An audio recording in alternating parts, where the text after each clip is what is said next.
जब सामाजिक उन्नति कैसे हम कर सकते हैं उसके लिए थोड़ा सा कार्यक्रम जो आप लोगों ने रखा उसके लिए आप सभी को धन्यवाद। और मैं बस इतना कहना चाहती हूँ कि बहुत सारी ज़रूरतें हैं हमारे समाज की, बहुत सारी, मतलब बहुत ज़्यादा ज़रूरत तो ये है कि हम शिक्षा की तरफ आगे जाए। आज जो हमारा युवा है वो कहीं न कहीं सरकारों के या प्रशासन के या जो स्वर्ण कैटेगरी है इनके द्वारा हमारे भाई बहनों के साथ में छोटे मोटे अन्याय होते ही रहते। छोटे मोटे, किसी को मार देना छोटा मोटा नहीं होता है, बहुत बड़े लेवल के अन्याय होते रहते हैं। तो हम दर बदर बस उनके न्याय के लिए इधर उधर होते रहते हैं। ये कहीं न कहीं दुख होता है कि जो समय आज के युवाओं का भविष्य बनाने का है वो समय कहीं न कहीं आंदोलनों में जा रहा है, जो कि गलत है। इसको हम कैसे रोकें? ये तब रुकेगा जब हम इतनी एकता में, कांग्रेस बीजेपी हो, आरएसएस हो या कोई भी और पार्टी हो, कोई भी विचारधारा हो, उनके सामने इस तरीके से जाएं कि एक आह्वान होने पे हमारी एकता सबके सामने आ जाए। तो हो सकता है कि ये ऐसे लोग अपराध करने से पहले 10 बार सोचें। जब अपराध कम होंगे तो हमको भी आंदोलन कम करने पड़ेंगे और हम लोग भी थोड़ा अपना भविष्य निर्माण करेंगे।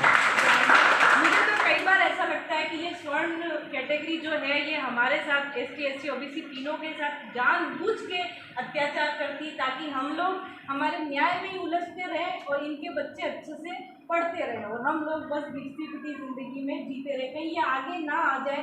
ये इसका षड्यंत्र लगता है। ये मेरा व्यक्तिगत विचारधारा है। क्यों हर दिन देश में एक भी कोना ऐसा नहीं है जहाँ पे हमारी महिलाओं के साथ कुछ नहीं होता है या हमारे एससी जो भाई हैं उनके साथ कुछ नहीं होता है। अभी राजस्थान में आपने देखा ही होगा जालोर वाली घटना, जो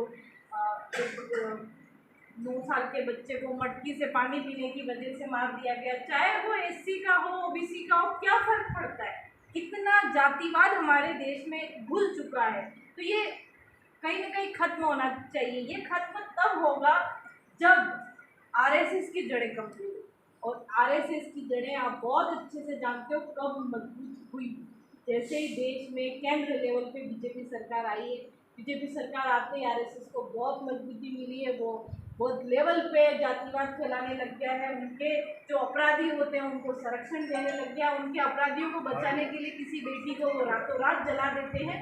तो मेरा सभी से निवेदन है, देश के तमाम जितने भी राज्य हैं और केंद्र, हम लोग इस तरीके से जब चुनाव हमारे एरिया में आए राज्यों में और केंद्र में, तो इस तरीके से हम काम करें कि हर राज्य में और केंद्र में कोई एक सरकार इस मजबूती से बने ही नहीं कि वो अपनी मनमानी कर सके। ये सारा खेल इसलिए हो रहा है क्योंकि इनकी जड़ें बैठ चुकी हैं और ये इतनी सीटों पे है कि एक दो इंसान इधर इनसे साइड भी हो जाते तो इनकी सरकार बनी रहती है। इनको कोई फर्क नहीं पड़ रहा है किसी के सपोर्ट करने से, किसी के सपोर्ट नहीं करने से। जब हमारे लोग एक ऐसी विचारधारा से आगे जाएंगे, चाहे वो गोंडवाना हो, चाहे वो जयस हो, चाहे हमारा बिल प्रदेश आदिवासी परिवार हो या बिलिस्तान टाइगर सेना जैसे गुजरात में हो, चाहे बीटीपी हो, कोई भी हो, आप लोग ऐसे लोगों को आगे भेजो जो आगे जाके किसी की चमचागिरी ना करें।